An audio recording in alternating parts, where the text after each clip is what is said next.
Olá, Igreja Batista Central em Honório Gurgel, bom dia. Aqui é Pastor Mário falando e estou nesse momento aqui para trazer a nossa reflexão da manhã, tá bom? Hoje nós vamos continuar a nossa exposição do livro de Gênesis. A intenção é fazer a exposição de todo o Pentateuco. Começamos pelo livro de Gênesis. Havíamos parado no capítulo 5, hoje iremos fazer um pouquinho do capítulo 6 pela manhã e um pouquinho à noite, e assim também estaremos trazendo todo o capítulo 6 do livro de Gênesis, tá bom? Vamos orar? Senhor, louvado seja o teu nome. Pai, eu te peço em nome de Jesus, abençoa essa palavra agora no coração e na mente do teu povo, de toda a Igreja Batista Central em Honório Gurgel. Eu te peço, Pai, em nome do teu Filho Jesus Cristo. Amém. Quero fazer com você agora pela manhã, no capítulo 6, do verso 1 ao verso 13. Mas eu não vou ler toda a passagem, você lê na sua casa. Eu vou ler só os versos finais, os versos 11, 12 e 13, que dizem assim: A terra estava corrompida à vista de Deus e cheia de violência. Viu Deus a terra, e eis que estava corrompida, porque todo ser vivente havia corrompido seu caminho na terra. Então disse Deus a Noé: Resolvi dar cabo de toda a carne, porque a terra está cheia de violência dos homens, e eis que os farei perecer juntamente com a terra. Esse capítulo é um capítulo bem difícil. Ele fala algumas coisas que a gente precisa ser humilde e realmente reconhecer que não entendemos todas as coisas que são ditas.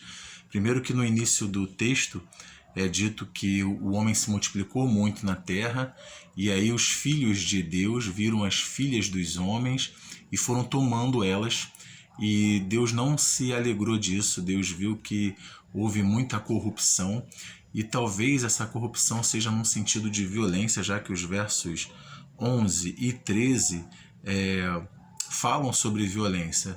Fala também sobre gigantes, os nefilins, ou os caídos ou decaídos.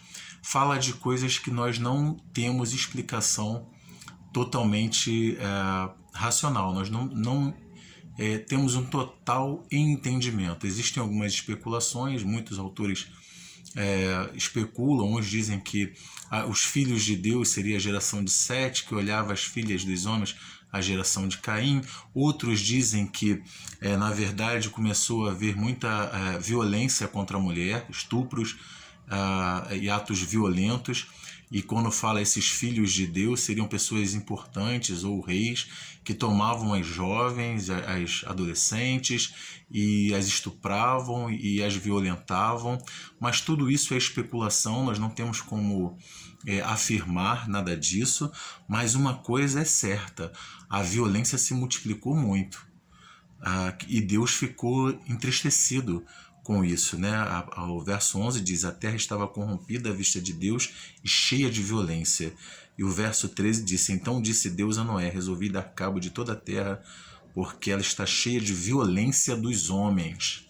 Então eu quero refletir com você nessa manhã sobre o seguinte tema: a alegria divina. Em primeiro lugar, ela ocorre quando eu e você, a gente se afasta do pecado. Independente das informações que existem aqui no texto, que nós não compreendemos, uma coisa é bem clara: o autor sagrado, quem escreveu o texto, estava querendo trazer ao meu e ao seu coração que o pecado, ele entristece a Deus, ele ofende a Deus, e nós não devemos deixar com que o pecado tome conta da nossa vida. Nós somos filhos de Deus em Jesus Cristo, somos cristãos.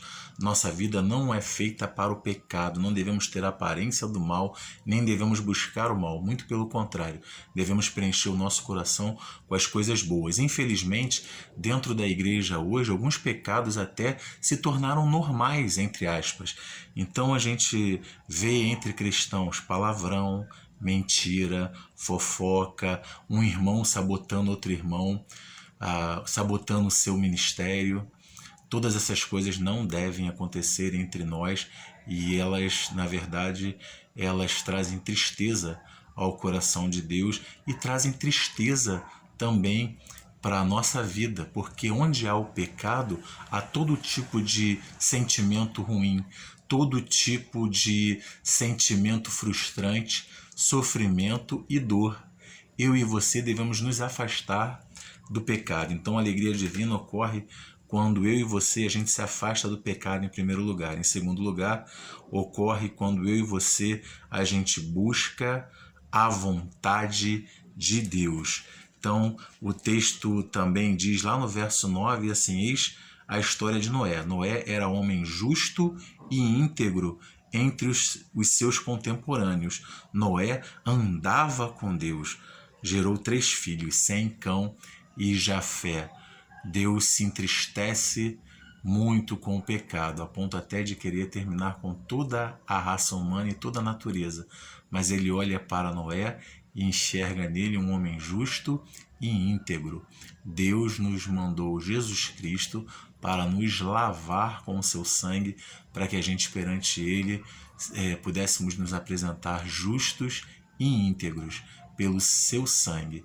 O que mais podemos fazer para honrá-lo, para honrar tal sacrifício, para andar com Deus, para alegrar o coração de Deus, a não ser fazer também como Noé, buscar que a nossa vida seja justa e íntegra, dentro da vontade de Deus, dentro do que diz a sua palavra. Que assim seja na minha vida e na sua. Deus te abençoe no dia de hoje, Igreja Batista Central em Honório Gurgel. Um beijo no coração desse pastor aqui, Pastor Mário.